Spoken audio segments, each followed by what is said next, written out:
Istoria Nike începe în 1960. În acest moment, Phil Knight își dă seama că nu are suficienți bani pentru pantofi de calitate. Phil era jogger, așa că s-a antrenat mult, mai mult de o oră pe zi. Toate antrenamentele au avut loc în Adidas și, din această cauză, s-au uzat rapid. Dar pantofii trebuiau schimbați în fiecare lună, iar o cantitate mică înmulțită cu 12 luni s-a transformat într-o avere pentru bietul student. Toate aceste circumstanțe îi dau lui Phil Knight ideea că ar fi frumos să-și creeze propria afacere. Scopul său a fost să ajute sportivii din zonă ca să poată cumpăra încălțăminte de calitate la un preț scăzut. Bill, antrenorul său, a susținut intențiile studentului plin de resurse, iar bărbații au decis să-și întemeieze propria companie. Istoria Nike începe cu călătoria lui Phil în Japonia. Tânărul semnează un contract cu Onitsuka. Un fapt interesant este că la momentul semnării contractului, Phil și Bill nu erau înregistrați ca proprietari ai niciunei companii. Băieții au soluționat toate problemele legale întorcându-se acasă. Elevul și profesorul său au închiriat o dubă și au început să vândă Adidas cu ea. Timp de un an, Phil și Bill au reușit să câștige bani fabuloși pentru ambii, $8.000.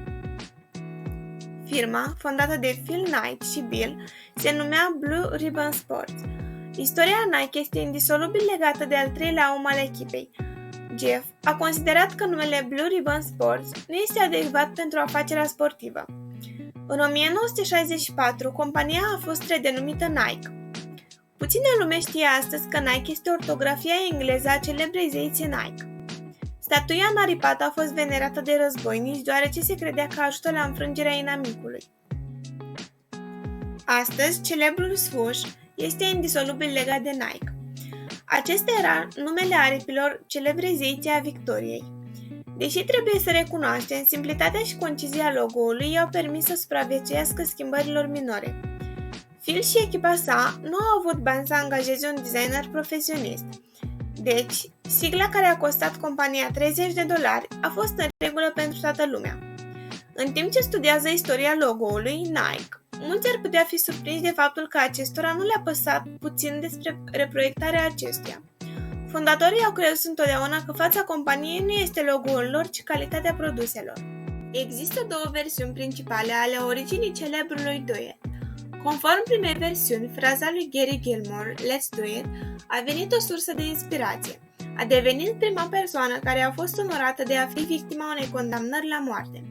Infractorul a ucis și jefuit două persoane, dar faptul executării sale i-a adus faima mondială. Cea de-a doua versiune a creării logo-ului este considerată a fi cuvintele lui Dan Wader, care la o întâlnire cu reprezentanții companiei a admirat imperiul construit și a spus: "Voi, băieți Nike, doar o faceți." Astăzi, este dificil să testăm corectitudinea unei teorii sau alteia, dar putem spune cu siguranță că sloganul bunurilor sportive în sine motivează deja oamenii la fapte sportive. Onitsuka, furnizorul de lungă durată al lui Phil, i-a dat un ultimatum. A trebuit să vândă o companie în curs de dezvoltare sau Onitsuka încetează să mai furnizeze produsele sale către America. Phil a refuzat. Astfel, se putea găsi un alt furnizor de produse, dar nu era sigur faptul că aceeași poveste nu s-ar repeta în curând. Prin urmare, echipa Nike a o decizie îndrăzneață: să-și deschidă propria producție. Istoria creației mărcii Nike nu mai continuă dintr-o dubă, ci dintr-un magazin real. Dar fondatorii Nike au înțeles că, pentru a rămâne pe linia de plutire și pentru a-și menține o reputație stabilită, trebuie să facă pantofi speciali. Bill a sugerat în locul pantofilor cu talpă plată să producă pantofi cu o suprafață canelată. Toată lumea a plăcut această idee, iar compania a început să lanseze noi modele. Trebuie spus că, în 1973, compania avea deja propria fabrică de încălțăminte, deci nu au existat probleme cu producția de încălțăminte inovatoare. Pentru fiecare eveniment sportiv major, compania a lansat o nouă colecție de pantofi. Compania a prezentat o astfel de noutate sportivilor, sperând că vor purta pantofi la competiție, așteptările companiei fiind îndeplinite. Fiecare fan care se respectă consideră că este de datoria sa să poarte aceiași pantofi pe care îi poartă idolul său.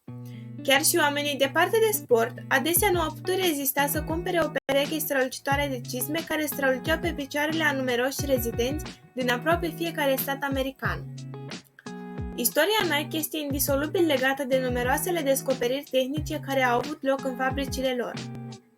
La urma urmei, doar un producător care inventează constant ceva nou poate ocupa un loc onorabil printre cele mai bune mărci din lume. Așadar, în 1979 s-a decis actualizarea pantofilor. Noile modele au o pernă de absorbție a șocurilor, piciorul este mai puțin stresat din cauza faptului că nu lovește pe asfalt, ci pe o pernă substrat, special încorporată în talpă. Inventatorul celebrei tălpi a oferit achiziționarea ideii sale multor mărci sportive, dar numai Nike a fost de acord să încerce inovația. În 1984, Nike a semnat un contract cu Michael Jordan. În acest moment, gama de încălțăminte a companiei s-a extins, iar marca sportivă a început să producă Adidas pentru basketbaliști. Interesul pentru companie a fost alimentat de faptul că Liga Majoră de Basket a interzis sportivilor să poarte pantofi strălucitori.